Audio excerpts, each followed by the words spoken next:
السلام علیکم ورحمۃ اللہ وبرکاتہ۔ محترم سامعین و ناظرین، آج اچانک میری نگاہ سے ایک تصویر گزری ہے۔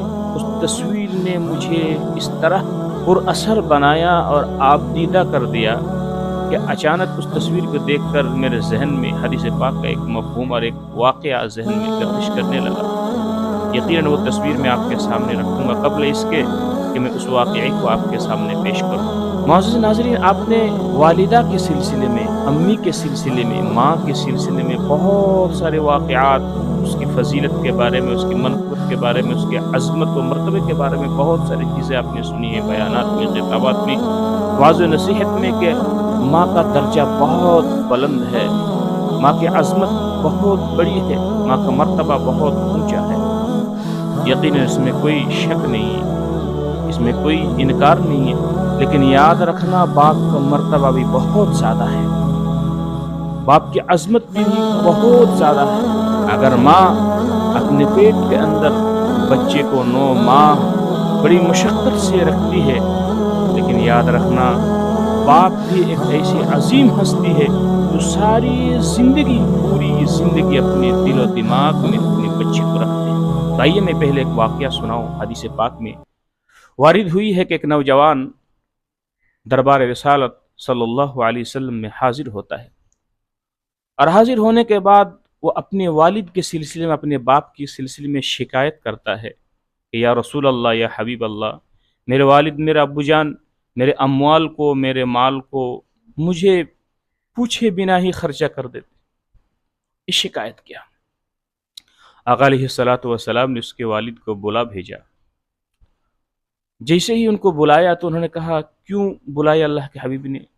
تو کہا، تمہارے بیٹے نے تمہارے بارے میں شکایت کی۔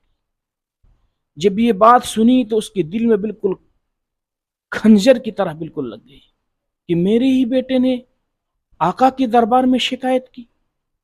تو دل بالکل مغموم ہو گیا، رنجیدہ ہو گیا، اور دل ہی دل میں کچھ اشعار گنگنانے لگے، یعنی زبان سے انہوں نے اس کو ظاہر نہیں کیا ہے، دل ہی دل میں گنگنانے لگے، یعنی درد بھری اور دکھ بھرا اشعار وہ گنگنانے لگے۔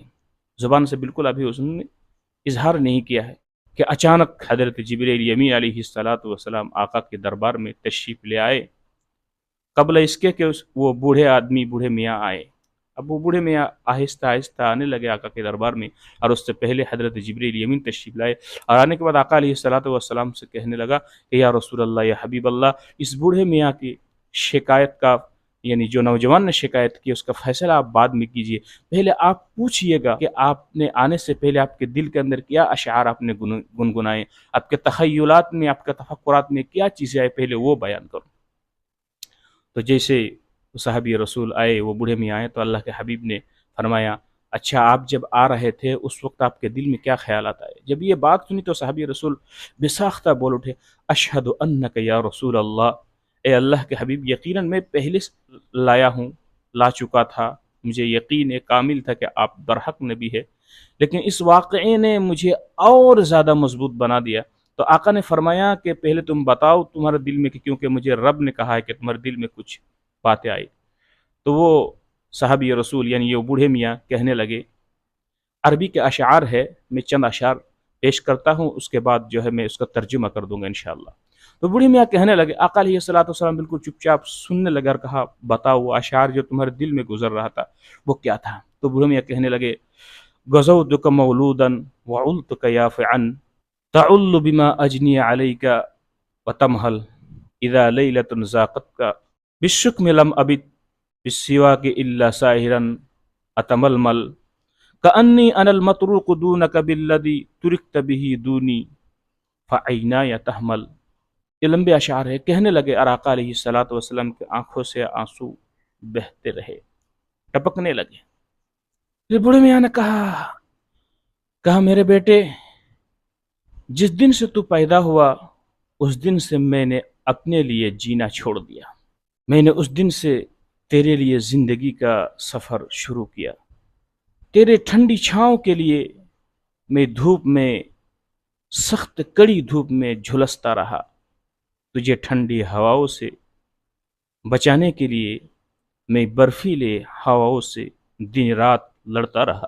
میرے بچے، میں تیری ایک مسکراہٹ دیکھنے کے لیے ساری رات تڑپتا رہا۔ میں نے اپنی جوانی کا ساری رس تیری جوانی کے ہڈی میں ڈال دیا۔ میں بوڑھا ہوتا گیا، تو جوان ہوتا گیا۔ میرے پیر لڑکھڑانے لگے، تیرے پیر مضبوط ہونے لگے۔ میرا ہاتھ کانپنے لگا، تیرا ہاتھ مضبوط ہونے لگا۔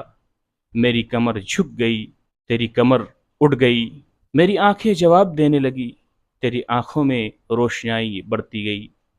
اور میں نے یہ امیدیں لگائی کہ تو میری سہارا بنے گا، لاٹھی بنے گا، لیکن آج تو میرے ہی خلاف آقا کے دربار میں شکایت کی۔ یہ ساری باتیں اللہ کے حبیب کے سامنے بولتے رہے عربی اشعار میں، اور آقا علیہ الصلوۃ والسلام روتے رہے، آنکھوں سے آنسو ٹپکتے رہے، آنکھوں سے آنسو ٹپکتے رہے۔ بالآخر آقا علیہ الصلوۃ والسلام اس نوجوان کی طرف نظر کر کے بتایا، اے نوجوان، انت ومالک لابیک، سن لو آج سے تم اور تمہارے سارے مال تمہارے والد کے لیے ہے۔ تو معزز ناظرین، حقیقت تو یہی ہے کہ والدین اپنے بچوں کے لیے کیا کیا نہیں کرتا ہے، ہر چیز برداشت کرنے کے لیے تیار ہوتا ہے، لوگوں کی باتیں سنتا ہے، لوگوں کی دھمک سنتا ہے، ضرورت پڑے تو لوگوں کی مار کھاتا ہے، ہر چیز صرف اور صرف اپنے لخت جگر نور نظر کے لیے کرتا ہے۔ تو آئیے میں آپ کے سامنے وہ تصویر رکھتا ہوں، یہ تصویر دیکھیے۔ یقیناً باپ اپنے بچے کے لیے، اپنے بچے کے ترقی کے لیے، ان کے مستقبل کے لیے ہر چیز کرتے ہیں۔ اس تصویر نے مجھے رلا دیا، شاید آپ کو بھی رلائے گا۔ اللہ رب العالمین ہم سب کو والدین کی قدر نصیب فرمائے اور ان کے صحیح انداز میں خدمت کر کے جنت کا حقدار بنائے۔ آمین۔ والسلام علیکم ورحمۃ اللہ وبرکاتہ۔